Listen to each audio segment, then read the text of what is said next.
Bom dia, pessoal do YouTube, a paz do Senhor. Já fiz o devocional de hoje.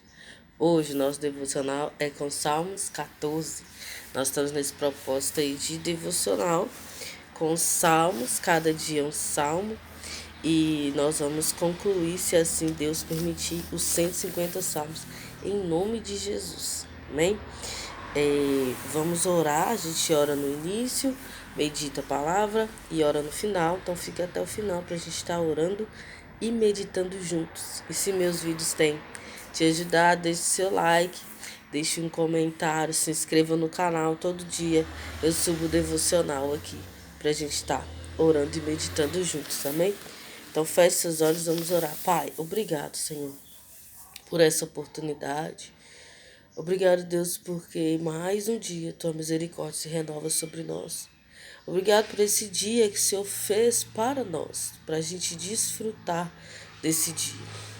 Que nós possamos enxergar todas as oportunidades que o Senhor nos dá a cada dia, de desfrutar da vida que o Senhor nos deu.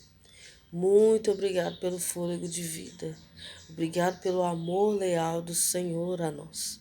Obrigado por tudo que o Senhor tem feito e ainda fará em nosso favor.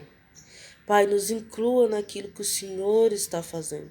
Que nós possamos enxergar a mão do Senhor e ser incluídos naquilo que o Senhor está fazendo na terra, na nossa cidade, na nossa casa.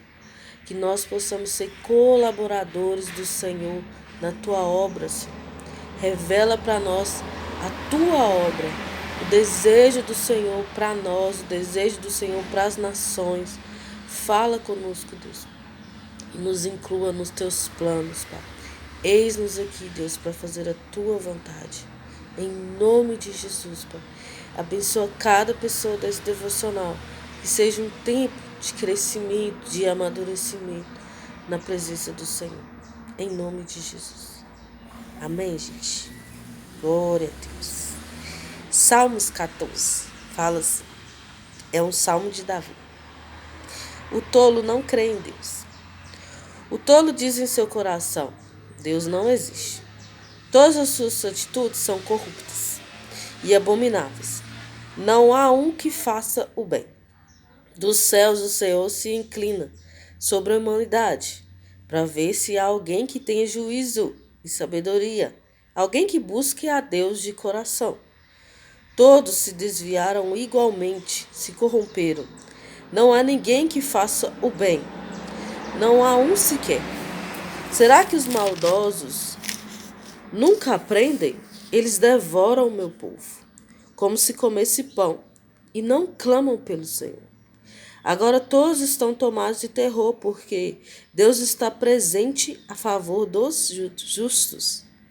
Vós, malfeitores, tentais frustrar a esperança dos humildes, mas o refúgio do pobre é o Senhor. Que a salvação de Israel venha de Sião. Quando o Senhor restaurar o seu povo, Jacó exultará e Israel celebrará com grande alegria. Amém? Então, salmo de Davi. Davi conhece o Senhor. Davi escreve como alguém que tem intimidade com Deus. Numa época onde a ação do Espírito Santo era sobre as pessoas, não dentro. Então, na época de Davi era mais difícil as pessoas terem intimidade com Deus. Hoje, por causa do sacrifício de Jesus, lembra quando Jesus disse assim: eu vou, se eu não for, ele não virá. Então é melhor que eu vá. Ele falou isso para os seus discípulos. É melhor que eu vá para que ele venha. E ele veio, o Espírito Santo de Deus, ele veio. E trabalha em nosso coração, e trabalha em nossas vidas, e está na terra, fazendo a vontade de Deus. Desde o haja luz, o Espírito Santo age na terra. Só que a forma como ele age hoje é diferente, porque Jesus nos deu autorização. Jesus nos deu autorização, nos deu uma autoridade maior. Então, hoje a ação do Espírito Santo é dentro de nós. Então, ele age através da gente. E esse salmo fala que o tolo, ele não crê que Deus existe. Ele faz as coisas por si próprio. Ele oprime o pobre. É tolice, né? Fazer as coisas como se Deus não existisse, como se Deus não fosse responder. Aqui fala que, olha, o pobre, o Senhor é o refúgio do pobre. Então Deus ama o pobre, tanto que ele fala para que quem tem condição para ajudar o pobre e a viúva. Essa é a religião do Senhor, né? Suprir as necessidades do pobre e da viúva. Olha, agora todos são tomados de terror porque Deus está presente a favor de justos. Então, o ímpio, ele existe uma linha de tempo aonde Deus permite, por quê? Não sei te falar.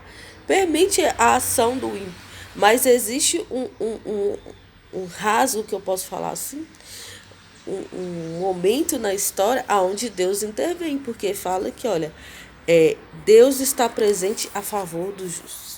Então, o mal, ele não chega a níveis maiores.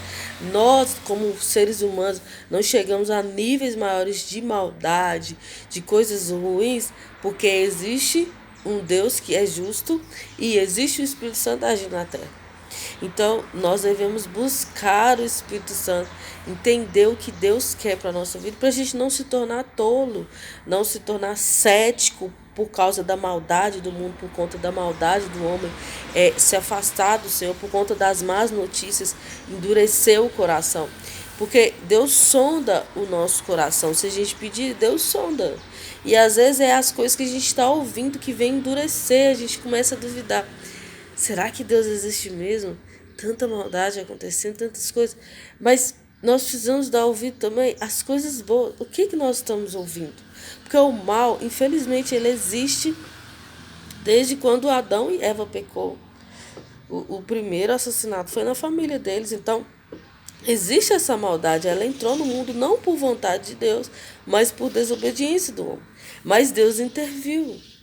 Deus nos deu uma solução, que é a vida eterna. Então, Deus sacrificou o seu filho para que a gente tivesse uma solução para aquilo que Adão e Eva fez. Então, não era culpa de Deus, mas ele interviu, ele quis fazer algo para que a história da humanidade tivesse uma segunda chance e a gente pudesse viver alegre, feliz, eternamente, de acordo com o plano que Deus tinha desde o início. Então, o Senhor interviu. Nós devemos prestar muita atenção nisso. O que tem entrado nos nossos ouvidos? O que nós estamos vendo nas redes sociais? O que nós estamos falando com a nossa boca? O que está entrando na nossa alma?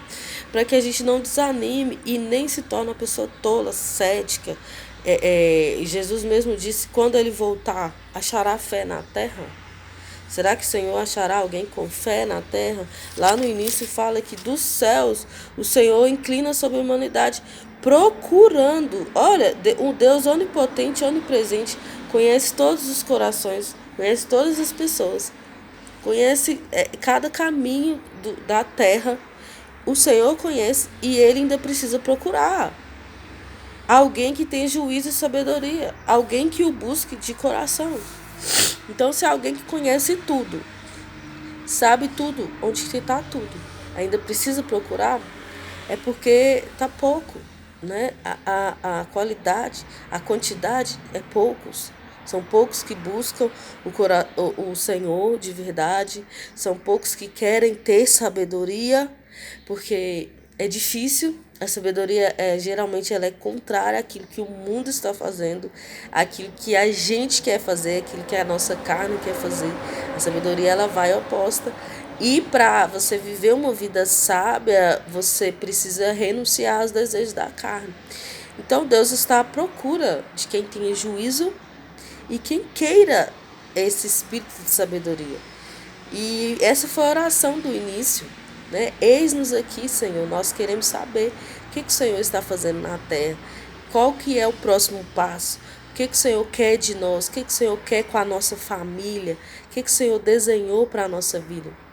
Nós precisamos orar e pedir a Deus isso. Eu lembro que eu fiz essa oração no início da minha caminhada com Cristo e eu vi Deus movendo assim a mão na minha vida. E eu vivo hoje coisas que eu não imaginava que eu ia viver logo quando eu converti.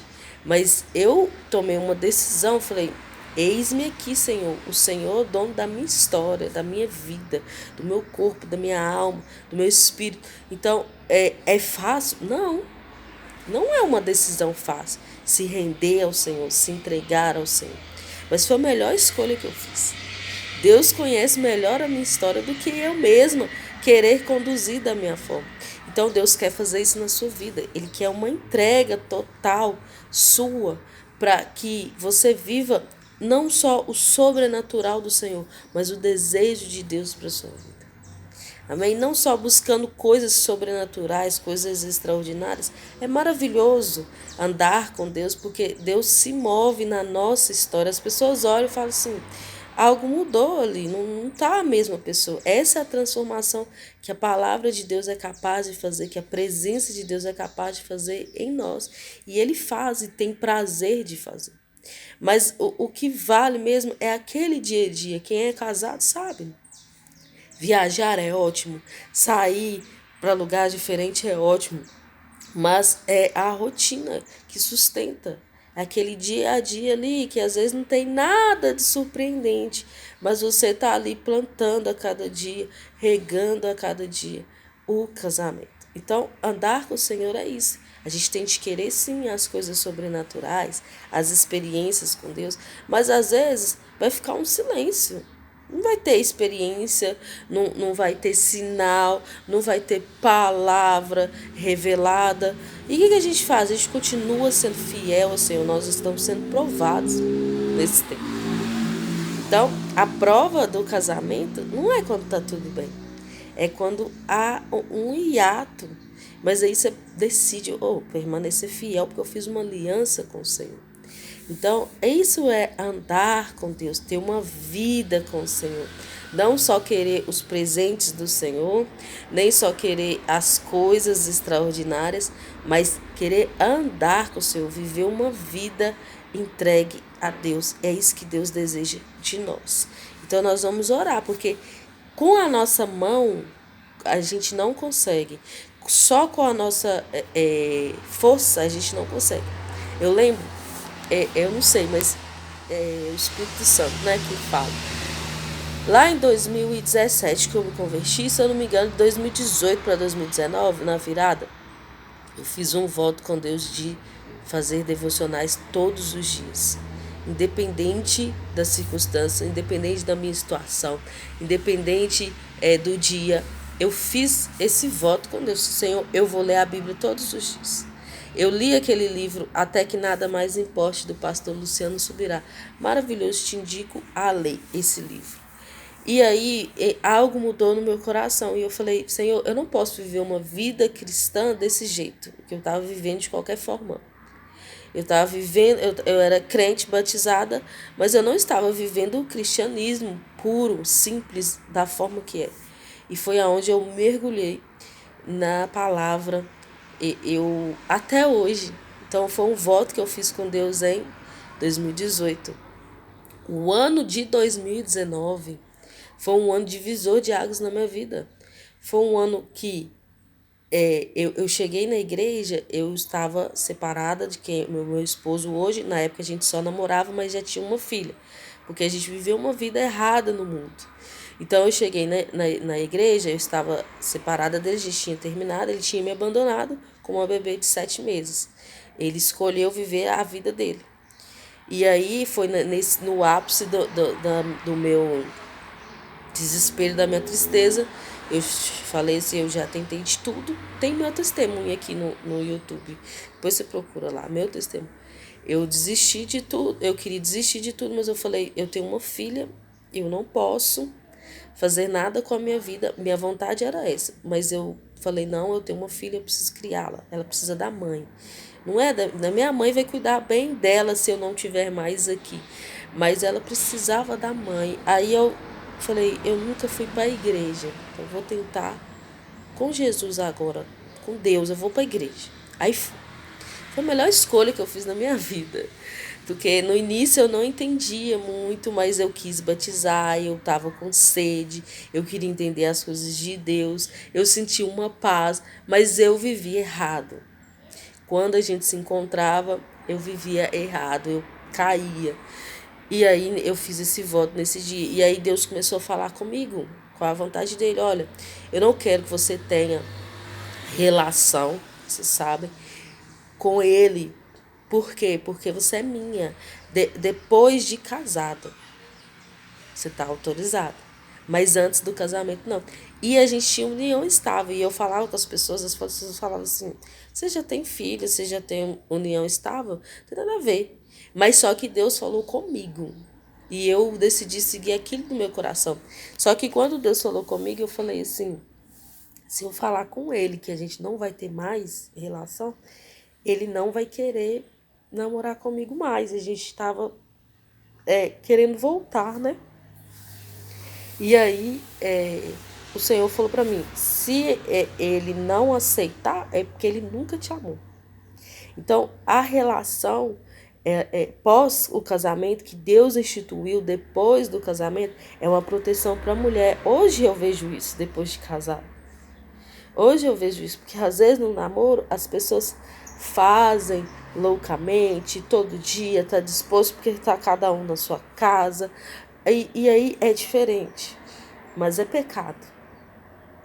Quando casa, que a mulher tem seus períodos, a mulher engravida, igual eu, já estou na minha sexta gestação, né? Mas é meu quinto bebê, que eu tive uma perda, mas nem sempre a gente está disposta, nem sempre a gente está bem. E quando o homem, na cabeça dele, desde o namoro, já foi colocado que a hora que ele quiser, ele tem, é muito difícil dele aceitar. Mas quando a mulher se preserva, o homem vai respeitar essa mulher, vai falar assim: não, o namoro foi diferente. Então a gente se preservou durante 7 meses aí, de não ter relação. E foi logo depois que eu falei com ele assim: olha, a gente pode até namorar, sim. Ele não era batizado ainda, mas nós não vamos ter relação. Aí ele: não, tudo bem, ele aceitou. E aí um mês depois, isso, foi em janeiro que eu falei com ele, que eu tinha feito o voto com Deus, e aí eu comecei a ter experiências com o Senhor, do Senhor falar mesmo comigo, e eu saber que era o Senhor, e só que eu meio que travava assim, mas o Senhor repetia, e aí eu falei: não, vou obedecer, o Senhor está falando comigo. Aí eu falei com ele, no outro mês, um mês depois, que eu falei isso com ele falou assim: eu quero batizar e nós vamos casar.